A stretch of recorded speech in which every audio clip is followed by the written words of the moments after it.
Hello friends, good morning. My name is Chandrajit Mukherjee, and this is a video. It's in continuation with a video wherein I have discussed that the WBCS examination is going to take place tentatively on 22nd of August.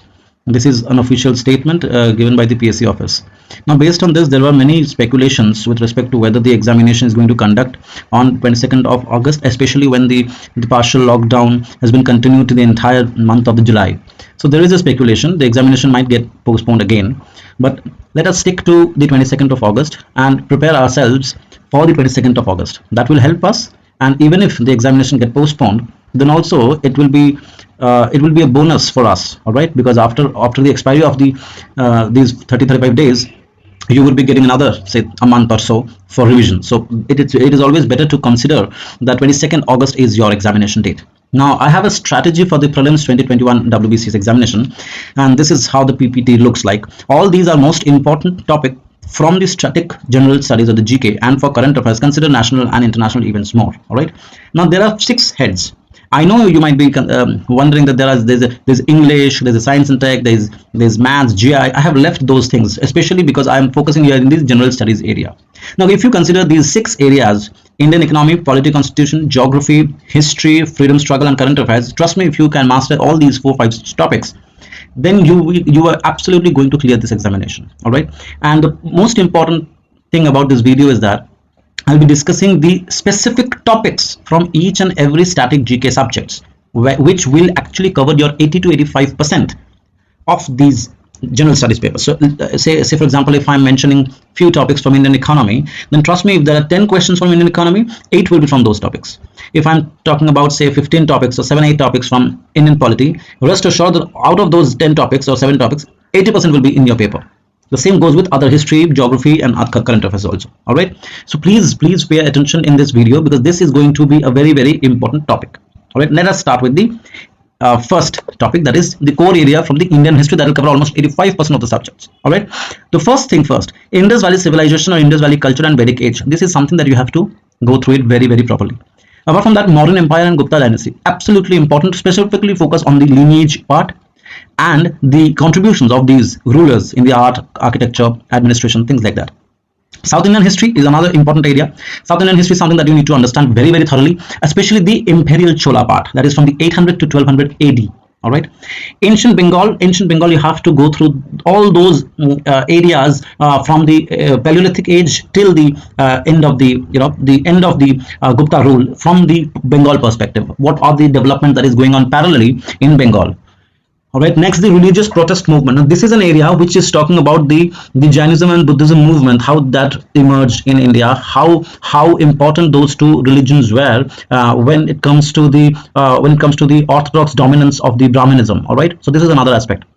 Next is the Harsha and regional kingdoms. This is basically a transition period between the ancient and the medieval period, because in Harsha and the regional period kingdoms, say for example the Rashtrakoot, the Palas, the Gurjara Pratiharas. All right. So this is that area that you need to very, very thoroughly prepare. So ancient, medieval, and early medieval. So early medieval period is this one, Harsha and regional kingdoms. Next comes the Sultanate period.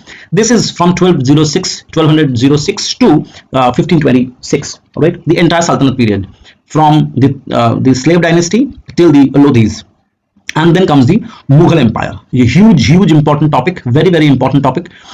Please do focus on the statecraft, economy, administration, polity, and the cultural contributions of the Mughals. Absolutely important topic. Please focus on this part and this part for the medieval period. All right.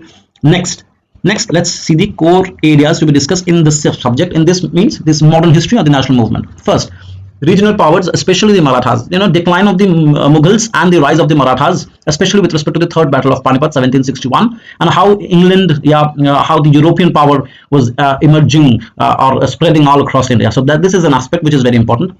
Next is regional and cultural reform movement that we need to understand. How it helped the national movement and how it re-energized the Indian sentiments about their own culture, things like that.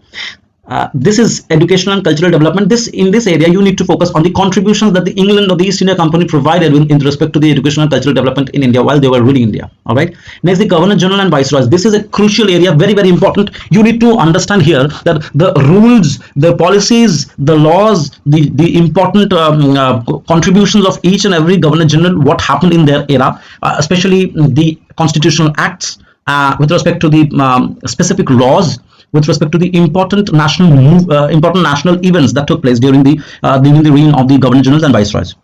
Next is the formation of International Congress. You need to understand how International Congress formed, and before that, what were the other regional parties which eventually ended up becoming international movement. So pre-National Congress, pre-International Congress, what were the parties that were there in the context, and how International Congress formed. All right. Next, the entire freedom struggle from the revolt of 1857 to the revolt of to the revolt or revolution till 1947. So 1857 revolt to 1947 is the freedom struggle. You need to read that in 3 to 4 phases, which will help you to understand the subject. Apart from that, the Gandhian era, the Bose's era, Muslim politics, and partition. All these areas are very important. This will certainly cover you 85% of the paper.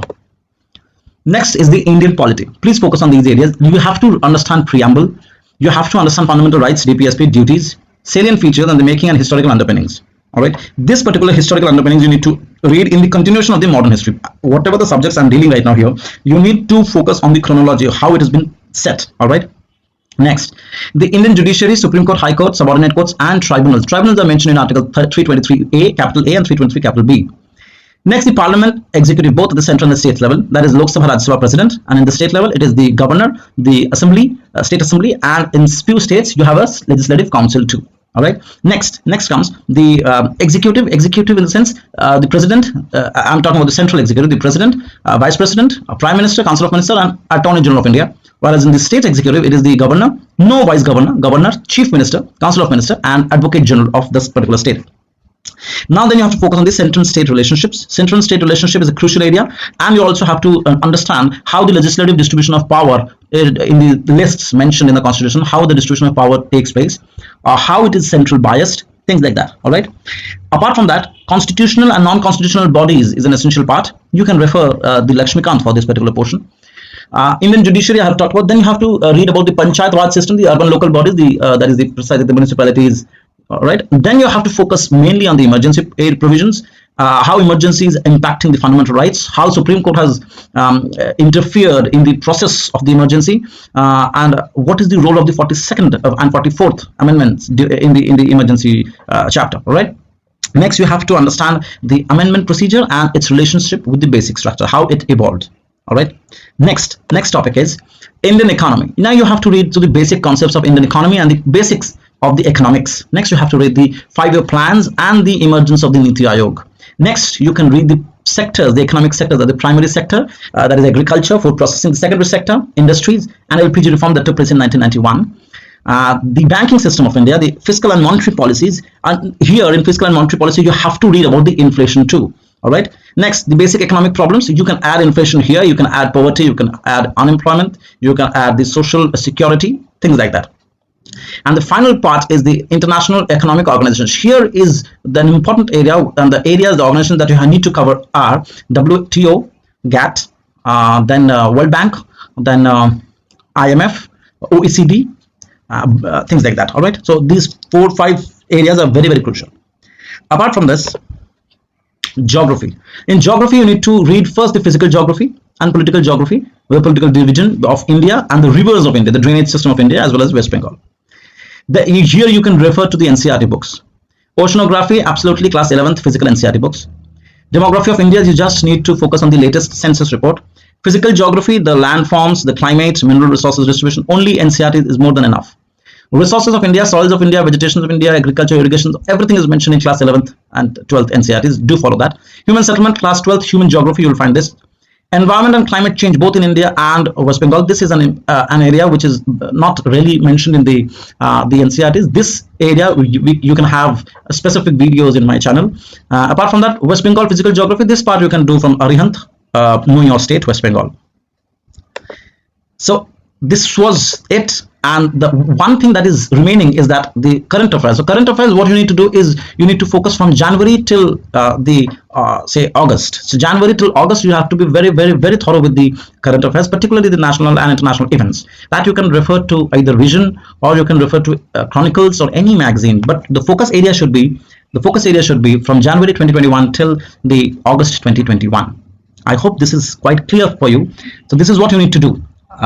So stay tuned with the channel. I'll be posting many other important videos with respect to the examination. Thank you so much.